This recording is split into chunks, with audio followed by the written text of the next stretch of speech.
and the team at AI North for having me here. So, yeah, we're talking about hope in the age of COVID-19. Cool. Do you want me to start again, or can you hear me? Continue. Okay. Okay. First, let's start with, on a scale of 1 to 10, how is your level of hope? You know, you got a chat. Just 1 is, 10 is like, I am very hopeful. Yeah, just put it down, and so we get an idea of what it's like in terms of our community, of what the level of hope. I'll start with this. Now there's something I haven't had for a long time, and I can imagine this is how quite a few of us are feeling right now with everything that's going on. So I'm hoping in this session to explore about what does hope mean, and what practical advice and ways you can implement some of these learnings and research. So according to Cinder, he's one of the leading researchers on hope. So hope is a positive motivational state that is based on interactively derived sense of successful agency and be pathways towards your goals. So knowing what you want, think of a ways to get there, and you have a way to start and get going. Hope that makes sense. Why hope? So if you have high hope, research shows you see barriers as challenges to overcome and use their pathway thoughts to plan alternative routes towards their goals.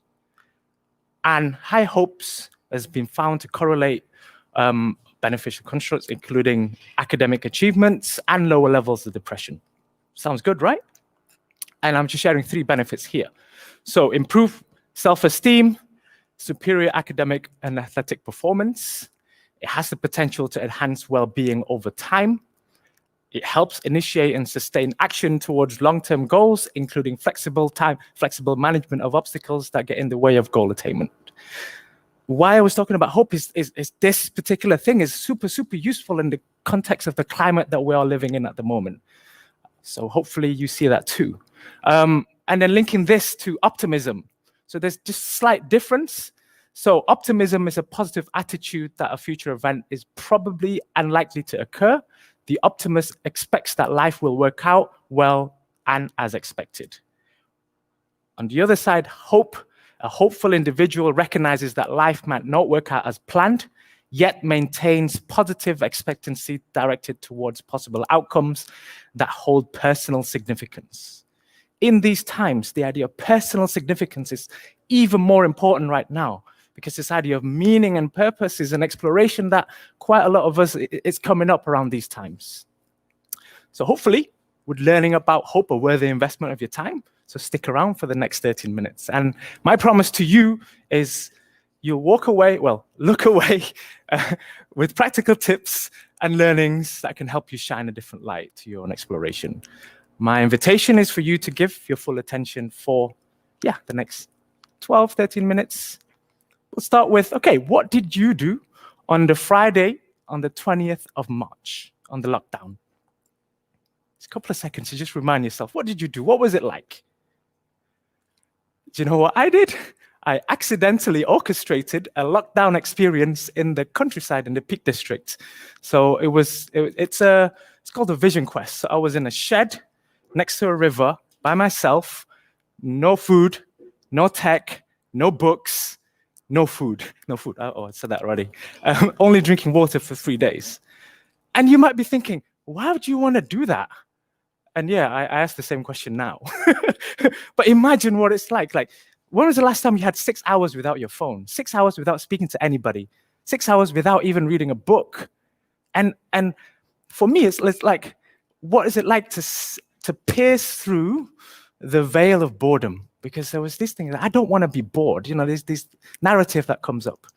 And another question, like for me, it's how deep you connect to others is directly correlated with how deep you've connected with yourself. My work is about connecting with people. So the more I connect with myself, the better this can be. I can connect with others. This is my perspective.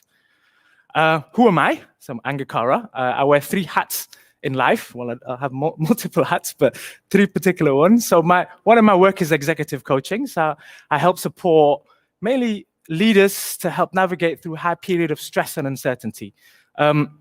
especially on these times. I've been supporting over 20 leaders from Fortune 100 companies, and some of the learnings and the tips that have emerged from the patterns is what I'll be sharing later on. Second is I'm a partner at Leading Practice. We are the #1 provider for enterprise and industry standards worldwide. My focus is digital transformation in Asia for 2 industries. 1 is government and 2 is oil and gas. We're used in 38% of Fortune 500 companies. These are standards that are used in these companies. And what I love about Leading Practice is we are working in close collaboration with Global University Alliance. It's a not-for-profit entity that have existed for over 15 years. I think it was 2004. And we link to the other global standards as well. So I'm super excited about it. The third is Men Up North. So in 2017, 3 of my male friends took their lives, and it really, really broke my heart. And reflecting upon my own mental ill health, I've been depressed, I've had 2 burnouts, suicidal thoughts. I've been to the depth of hell and back, and I got back a bit browner. And reflecting upon that, there was 3 things that came up. So there was like, for men anyway, in my experience, it's like the shame around not being able to handle it all. Second is, once I have recognized that I can't handle it all, who can I speak to? Third is, once I recognize that and I want to speak to, what are the communities? So I thought, all right, let's create community. And since 2017, over 1,200 men has come through our doors from the ages of 18 to 72 from 14 different heritage backgrounds. So this is a truly intergenerational and cross-cultural space where men show up as they are, without the masks that we wear in society, and be real. And this links directly to some of our topics, which is mental health. 2 days ago was World Mental Health Day. I don't know if you know. No, you know. I just want to, for me, this is clarifying the idea of mental health. We have physical health, but when people talking about mental health, it gets really confused in terms of the terms. So this is, in this context, I just want to clarify, for me anyway. So it's a scale. I guess on the left side, you have the idea of mental health disorders and mental illness. In the middle is people that are at risk, and on the right, people that are resilient and have strong mental health. According to WHO, 1 billion, close to 1 billion people worldwide have a mental disorder. That's a lot of people. And during COVID-19, 93% countries worldwide have disrupted or halted their critical mental health services. And in a GMB poll, over 13,000 people have said, well, 60% of 13,000 people said their work had a serious impact on their negative impact on their mental health. Why? Well, if we just take it back, it's as a society, we are living in a space that is heightened sense of fear, heightened sense of uncertainties and insecurities. So we don't know what's going to happen in the near future. When is this all going to end? There's been massive changes in our lifestyle that we've experienced for the past 6 months. And the last one is existential questions. I might die. My family might die. My friends might die, or some of them have died and people in the world. So this forces us to think deeply and have these questions that we've not even thought about for a long time, or even give space to even explore these kind of questions. And then physiologically, because of all this external stress, we respond from I guess, fight or flight. This is thinking to the autonomous nervous system. The fight or flight is your rapid heartbeat, there's trembling, there's sweating, you've got dilated pupils. So why you don't want to be in let's call this idea of fight or flight, is when you're in fight or flight, our brain, which part of that is the prefrontal cortex, which our reasoning and our, basically, be able to respond in a constructive manner, that shuts down. When that shuts down, what's left is our amygdala, or our primal brain, which fights or flights. So we can perceive whatever is coming to us as threats, if that makes sense. So what can we do? Okay, let's start with the first tip, just 3 mindful deep breaths. So let's do this together. So sit uncomfortably, no, not uncomfortably, comfortably legs uncrossed. If you want, you can close your eyes and just take a deep breath through your nose. So think about breathing to your belly, not to your chest.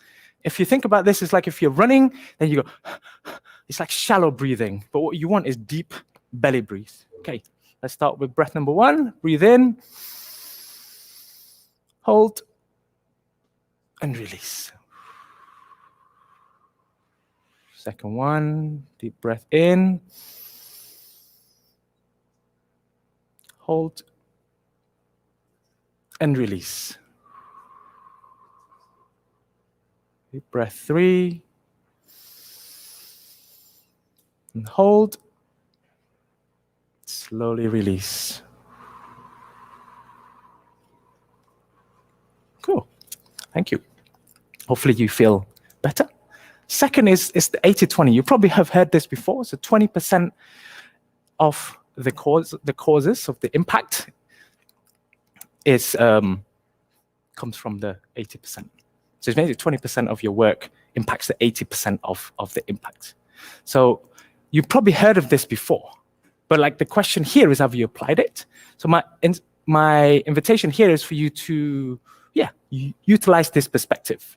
So first tool is the inspire or expire. Does your day inspire you or expire you? Make a table. So list out all your typical activities in the day. And then next to it, ask yourself, does this inspire me or does it expire me? And then from there, objectively look at what your list is like. Cool. And then next, ask yourself, what's one thing I can do to inspire me?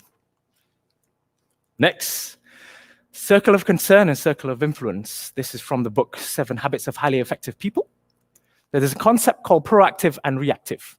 So the proactive means being responsible for our own lives. Our behavior is a function of our decisions, not our condition. Especially in this time of life, there's a lot of things that we think we're responsible for. The invitation here is figuring out what is within your concern and what is within your influence.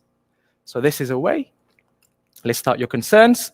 On another page, have 2 circles. What you can do about, which is your influence, and what you're concerned about, but you can't do anything about. And the idea here is to start thinking, what's within my influence and what's within my concern. Third, next one is Eisenhower matrix, or Covey's time management matrix.